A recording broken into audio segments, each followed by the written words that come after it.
إلى عرفات سنمضي غدا. السلام عليكم ورحمة الله وبركاته.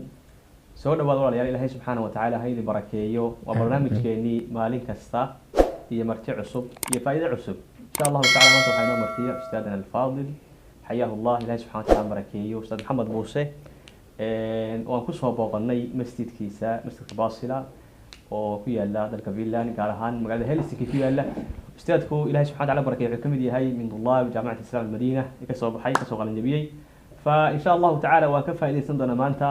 سيدا ودوكسونتي ورايا وحين كوجود جرنا مالمها إلهي سبحانه وتعالى الدونك وجعلي أعماش الله السمعية صالحة إلهي سبحانه وتعالى وجعلي هاي maalmo ilaahay subxaanahu wa ta'ala agtiisa aad iyo aad ugu weyn baynu ku guda jirnaa أول horta aynu kusoo dhaweyno ustaad maxamed horta waa kuma insha Allah ta'ala iska baro ahlan wa sahlan ustaadana ma sha Allah tafadhal mashkuuran ma jazaak Allah khair وياك حياك الله استاذ محمد موسى سو وراك وشيغي مساعدك بصله معلم باكاي بارك الله فيكم جزاكم خير اد وراك اد بكم هسه ilaahay subxaanahu wa ta'ala ma sha Allah ustaadana waxaan ku jirnaa maalmo aad iyo aad u fadhi badan min gudaha ka jirnaa صح marka aniga iyo asxaabta insha Allah ta'ala xaruna ka faa'iideysano maxaa ugu muhiimsan maalmaha aynu kaga faa'iideysana بسم الله الرحمن الرحيم الحمد لله والصلاة والسلام على رسول الله وعلى آله وصحبه ومن ما بعد waxa ugu muhiimsan runtii qofka muslimka ah wato muwaasimka taacadka guud ahaan qofku waxa rabaa inuu isku diyaariyo oo ugu talagalo inna fil wahidi jan culimadu إن مالمين إن في أيامكم نفحات فتعرضوا لها يعني مالمين النفحات بجرمك فتعرضوا لها أو سكوب أديب marka hadana waxaynu ku jirnaa saad ogsoontiin tobankii hore tobanka bari ugu horeysay ee 10 awaal min dilhijja sida ugu wanaagsan qofka muslimka ah hortu oo ku qaabilay waxa weeye tooba saadiqa التوبة الصادقة والتوبة هي الإنابة waxa raba qofka muslimka inuu dunuubta uu ka toobad keeno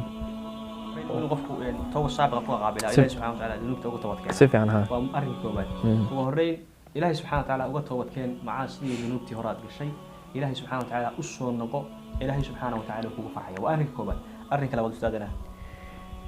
arrinka labaadna waxa weeye qofka muslimka horta inuu fadaa'ishi ku soo ururtay muwaasimtaas inuu ku baraarugsanaada weeye sida xadiidkii ibn Abbas inuu radiyallahu anhu warda يعني ما من أيام العمل الصالح فيها أحب إلى الله من هذه العشر قالوا يا رسول الله ولا الجهاد في سبيل الله قال ولا الجهاد في سبيل الله إلا رجل خرج بنفسه وماله ولم يرجع بذلك من شيء مركا أعماش وناكسن أي علماء يدك وناكسنا صالحين تاعي لا الصحابة يسمين جروا حكمدها من ذلك الصلاة وكثرة الصلاة والصيام وتلاوة القرآن والذكر والتسبيح والتهليل وعمل صالح ودن حتى اعمال صالحه waxa kamid marka sheekana kuwii aanu markii hore sameeynay صح salaadihi sakadii xajki wixii aan markii hore la baxaynay acmaasha wanaagsan markii hore aan la baxaynay inaynu hadda ku sii dadaalno oo ma sha Allah sheekh qarar ku siiye maadaama hadda waqti wanaagsan lagu jiro acmaasha wanaagsan hadda aan sameeynay sidii markii hore la midma way ka ajir fara badan yihiin marka inaynu ku dadaalno barakallahu fiik ma sha Allah inaynu soo jabaarno waxna waa ashhur al-hurum oo bishi xajka waa maalmaha adduunka ugu fiican way qofku markuu dareemo inay tahay soo nabiga talay afdal ayaam ad-dunya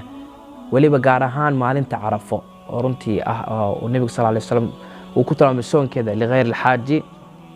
wala wadi suul nabiga sallallahu alayhi wasallam aan siyaam yawm arafa فقال يكفر السنة الماضية والسنة الباقية sanadkii tagay iyo sanad soo socda lagu dambeeyay fi asal الله اكبر ما شاء الله ما شاء الله فجزاكم الله خيرا وقاسها استاذ كينيبوها حياه الله الى سبحانه وتعالى بركيو واستاذ محمد موسى ان شاء الله تعالى ما انت كفايديسنينay waxa ka soo baxay gunaanadkii kelmadda sheekha saddex arimood aynu ku dadaalno toobad saadiqa ilaahay subhanahu wa ta'ala aynu la nimaadno arrinka labaad acmaasha wanaagsan ee saalixa aynu horey u sameyn jirnay ku dadaalno arrinka saddexaad معاصي ذنوبته إنه كديرانه والسلام عليكم ورحمة الله وبركاته. الله يحييك جزاك الله خير بارك الله فيك وأنتم شو معلم.